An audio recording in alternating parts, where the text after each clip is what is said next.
और आज की पहली कहानी बिहार के समस्तीपुर जिले की है। ये बात 2025 की है। समस्तीपुर जिले में एक गांव है लघुनिया रघुकंठ, जो मुफस्सिल थाना क्षेत्र में आता है। वहीं सोनू झा अपने परिवार के साथ रहते थे। करीब 8 साल पहले 2017 में उनकी शादी अस्मिता झा से हुई थी। अस्मिता घटहो थाना क्षेत्र के माधो बिशनपुर गांव की रहने वाली है। शादी के बाद कुछ समय तक सब ठीक चला, लेकिन फिर पति पत्नी के बीच झगड़े होने लगे। हालात इतने बिगड़ गए कि दोनों परिवारों के बीच पंचायत तक बैठानी पड़ी। पंचायत में समझौता भी हुआ और दोनों ने एक बॉन्ड पेपर पर दस्तखत किए। समझौते के बाद उनके 2 बच्चे भी हुए। सोनू की उम्र करीब 30 साल थी और वो ई रिक्शा चलाकर अपने परिवार का गुजारा करते थे। 26 जुलाई 2025 की सुबह सुबह अस्मिता झा ने अचानक शोर मचाना शुरू किया कि उसके पति सोनू झा की मौत करंट लगने से हो गई है। शोर सुनकर सोनू के पिता टून टून झा कमरे में पहुंचे। वहां का नजारा देखकर वो हैरान रह गए। कमरे की दीवार पर खून के छींटे थे, बिस्तर खून से सना हुआ था और सोनू का शव जमीन पर पड़ा था। उसकी आंखें सूजी हुई थीं और पीठ पर डंडे से पिटाई के करीब 10 से 15 निशान साफ दिख रहे थे। ये देखकर टूनटून झा को समझ आ गया कि उनके बेटे की मौत करंट से नहीं, बल्कि हत्या से हुई है। उन्होंने तुरंत इसकी सूचना पुलिस को दी। पुलिस मौके पर पहुंची और अस्मिता झा को हिरासत में लेकर पूछताछ शुरू की। सोनू के शव को पोस्टमार्टम के लिए सदर अस्पताल भेजा गया। टूनटून झा ने पुलिस को बताया कि जब वो कमरे में पहुंचे, तब सोनू के शरीर पर सिर्फ अंडरगारमेंट्स थे। सिर के पीछे गंभीर चोट थी, बाईं आंख से खून बह रहा था और दोनों आंखें पूरी तरह सूज चुकी थीं।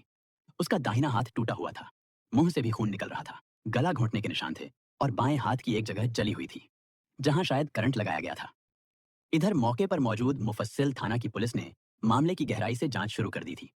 जब पुलिस ने अस्मिता झा से सख्ती से पूछताछ की, तो उसने एक और नाम लिया, हरिओम। यह वही युवक था जो उनके बच्चों को ट्यूशन पढ़ाने घर आता था।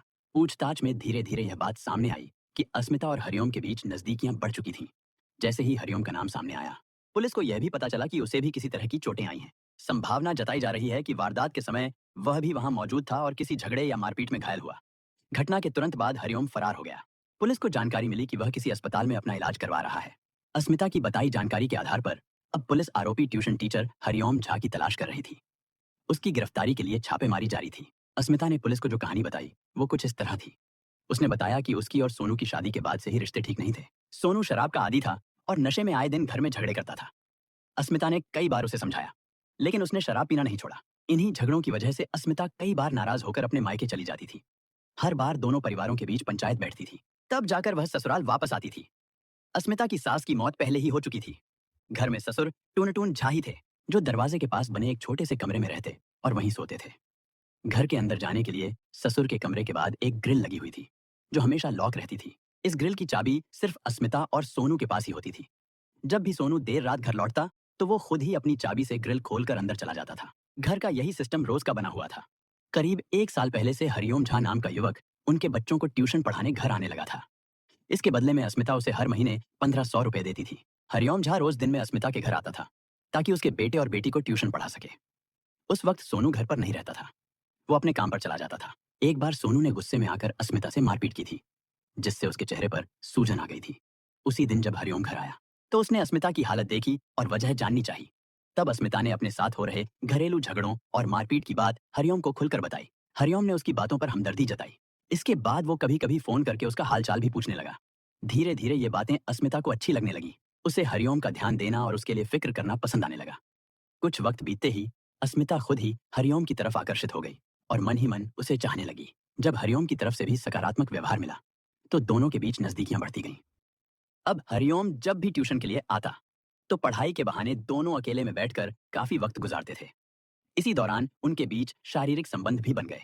करीब 6 महीने पहले की बात है। एक रात अस्मिता अपने प्रेमी हरिओम के साथ कमरे में थी। उस वक्त दोनों घर में अकेले थे। रात करीब 1:30 बजे सोनू झा नशे की हालत में ई रिक्शा चलाकर घर लौटा। उसे घर में आने की भनक न तो अस्मिता को लगी और न ही हरिओम को। सोनू सीधा कमरे में पहुंच गया और वहां का नजारा देखकर दंग रह गया।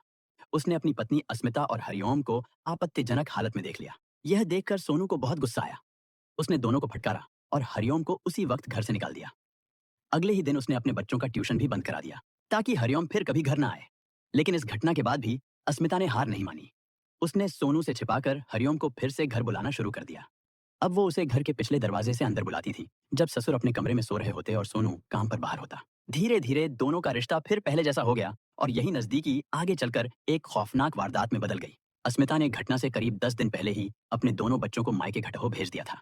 अब वो घर में अकेली रह रही थी। इसी बीच उसने अपने प्रेमी हरिओम को रात बेरात घर बुलाना शुरू कर दिया था।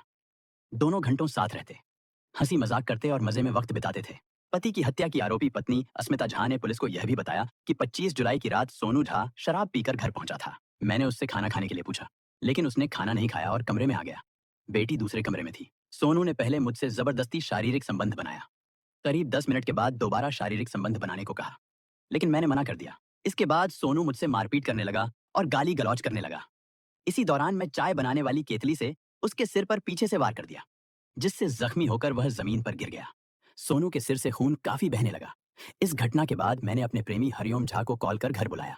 जब हरिओम घर पहुंचा तो सोनू और हरिओम के बीच मारपीट हुई।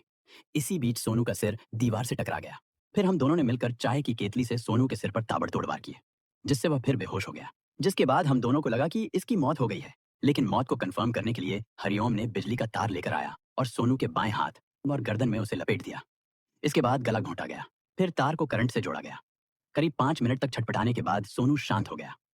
अस्मिता की बात सुनकर पुलिस को लगा कुछ तो गड़बड़ है। मामला सीधा नहीं लग रहा था, लेकिन जब पुलिस ने केस की तह तक जाना शुरू किया तो कहानी में झोल नजर आया। पुलिस को शक हुआ कि कहीं ऐसा तो नहीं। उस रात सोनू ने अस्मिता और हरिओम को आपत्तिजनक हालत में देख लिया था। शायद उसने रंगे हाथ पकड़ लिया था और गुस्से में हमला कर दिया। शायद अपनी इज्जत और राज बचाने के लिए अस्मिता ने कहानी पलट दी। अस्मिता से जब पुलिस ने दोबारा सख्ती से पूछताछ की तो जो कहानी सामने आई उसने सबको चौंका दिया। 25 जुलाई की रात अस्मिता ने हरिओम को बुलाया था और दोनों कमरे में थे। उन्हें यह जरा भी अंदाजा नहीं था कि सोनू उस वक्त घर लौट आएगा।